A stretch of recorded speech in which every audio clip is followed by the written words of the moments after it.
안녕하십니까. 잠시 토크의 윤동찬 목사입니다. 오랜만에 찾아뵙겠습니다. 오늘은 귀한 손님 한 분을 모셨습니다.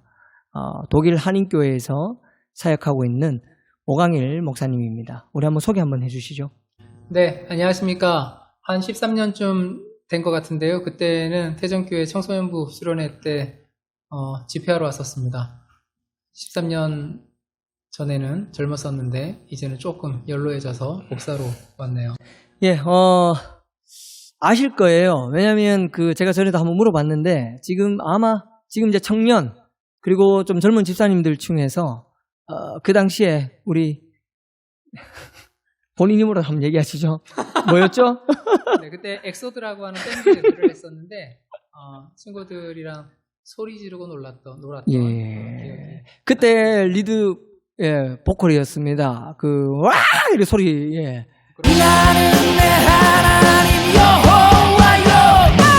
분명히 그때 이렇게 샤우팅하면 했었을 겁니다. 다 기억나실 겁니다. 그리고 그때는 지금처럼 머리가 짧지 않았고요. 아마 기억나실 거예요. 머리가 좀 길었을 거예요. 예. 맞죠? 그때 머리 길었죠? 예. 조금 길었죠. 예, 그때 지금보단 길었죠. 예. 그랬을 겁니다. 여러분들도 어떻게 보면 기억이 나면 참 반가울 거라 생각합니다.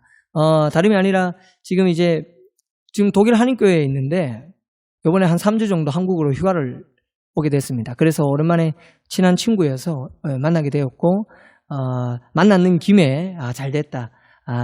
지금 제가 하는 이 잠시 토크, 잠시 와서 이 잠시 토크 한번 찍자. 근데 한번 찍기 너무 아까워서 우리가 지금 3부작으로 찍으려고 합니다. 지금 찍고 있는 게 1부예요.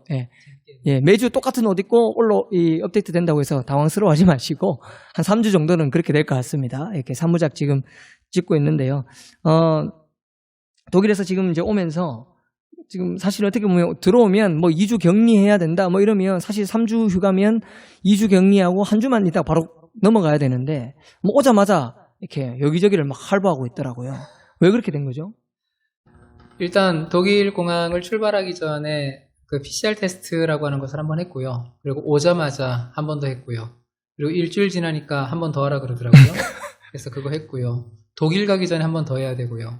그게 코 찌르고 입 찌르고 하는 건데 그게 똑같은 면봉을 쓰더라고요. 예. 목 찌르고 그걸 가지고 코를 찌르더라고요. 예. 서로 다른 거를 찔러야 될 것 같은데. 자기 침이니까 상관없겠죠. 그렇게. 예. 한번 찌르는 것도 참 힘든데 어쨌든 3번, 4번 그렇게 찔려가며 그래도 격리하지 않고 자유롭게 활보할 수 있는 것. 네. 예. 고국에서 이렇게 즐겁게 보낼 수 있으니까 맞습니다. 예. 무슨 짓도 못 하겠습니까? 예. 어쨌든 그렇게 해서 지금 이 자리에 우리가 함께 모여서 또 이렇게 잠시 토크로 또 함께 하게 되어서 참 감사합니다. 네, 만났습니다. 저희는 좀 짧게 하잖아요. 잠시 토크가 길지 않습니다. 예, 그래서 최대한 우리가 짧게 해야 되는데 제가 보니까 시계 보니까 벌써 3분이 지나가고 있습니다. 예, 몇 분 안에 알겠습니다. 저희가 원래 서로 욕하는 사이인데 지금 이렇게 존댓말 해가면서 하니까 참 힘드네요. 예, 행여나 흥분해서 욕이 나와도 저희는 편집할 때 삐 처리하니까 걱정하지 마시고 자유롭게 하세요. 예. 예. 바로 질문 넘어가겠습니다. 특별히 또 독일에서 또 사역하시다 왔기 때문에 좀 독일에 대한 상황들을 좀 물어보려고 합니다.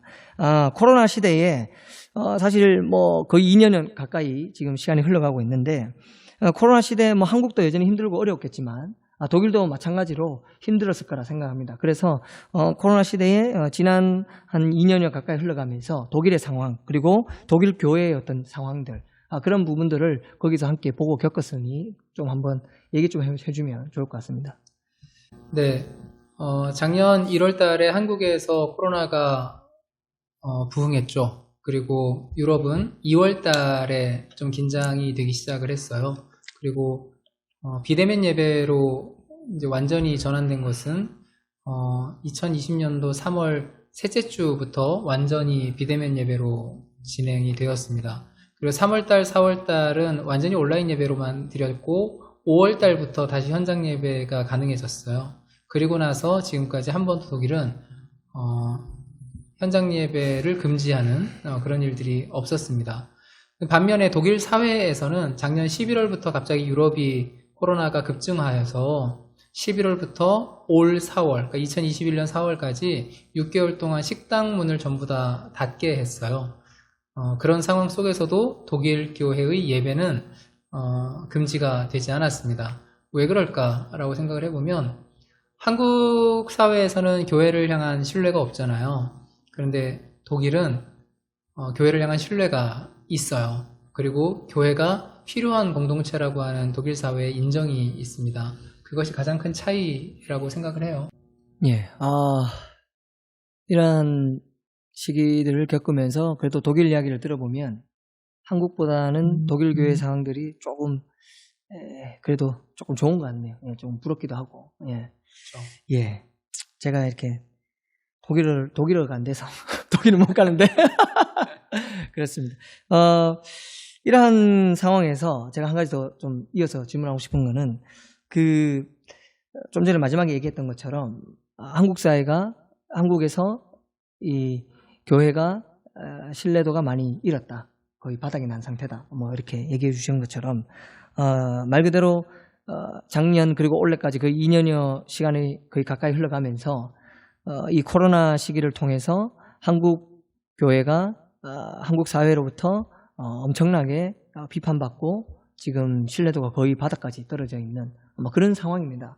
교회가 지금까지 여전히 욕은 먹고 왔지만 그러나 코로나 시대를 통하여서 더 완전히 한국 사회가 지금 힘들어진 상황에서 교회는 오히려 더 지금 힘을 발휘해야 되고 빛이 돼야 되고 소금이 돼야 됨에도 불구하고 오히려 한국 사회에서 가장 지금 신뢰도가 떨어져 있는 아주 밑바닥까지 떨어져 있는 그 상황, 그런 상황인데 독일 사회에서 보고 있는 독일 교회의 모습은 이 한국 사회와 좀 어떻게 다른지 그것 좀 한번 얘기해 주시죠. 독일 사회에서 바라보는 독일 교회는 존중받는 공동체이죠. 예를 들어보면 한국 교회는 복음을 말하는 사람들은 많지만 복음을 행하는 사람들이 참 적지 않습니까? 그런 이미지가 있죠. 물론 곳곳에서 복음을 살아내는 사람들이 있지만 그런 사람들을 가리울 만큼 복음을 말만 하는 사람들이 참 많습니다. 근데 독일은 복음을 말하는 사람들이 참 적어요. 그런데 복음을 살아내는 것처럼 보여지는 모습들이 있습니다. 예를 들면 이런 것이죠. 한 5, 6년 전에 시리아 난민들이 독일에 참 대거 들어오는 상황이 있었습니다.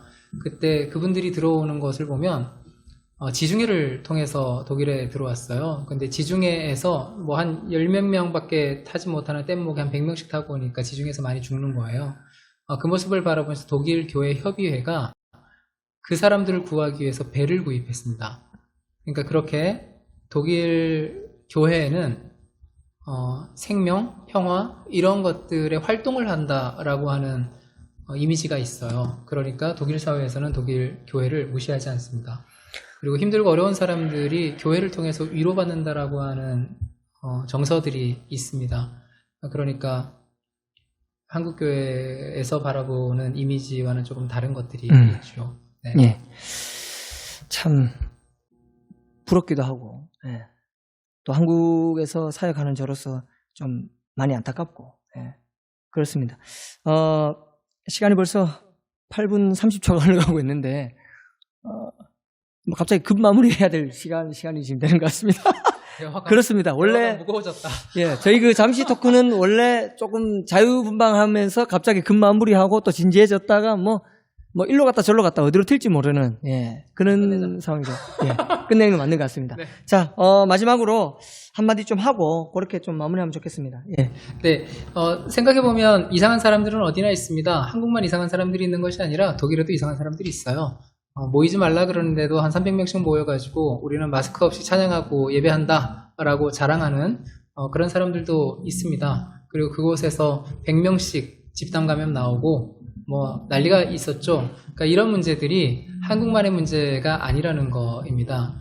근데 한국에 있는 분들은 한국 교회가 이래서 문제야 라고 하면서 그렇게 얘기를 하죠. 이거는 모든 곳에 있는 문제인 것 같아요. 그런데 중요한 것은 그들을 향해 바라보는 시선인 것 같아요.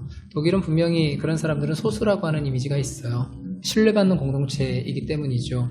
한국 교회가 신뢰받지 못하고 있는 것의 책임은 저는 우리 모두에게 있는 거라고 생각을 합니다. 복음을 말은 하지만 복음을 살아내지 못하는 우리들의 책임이지 않나라고 생각해요. 예, 좋은 말씀 감사합니다.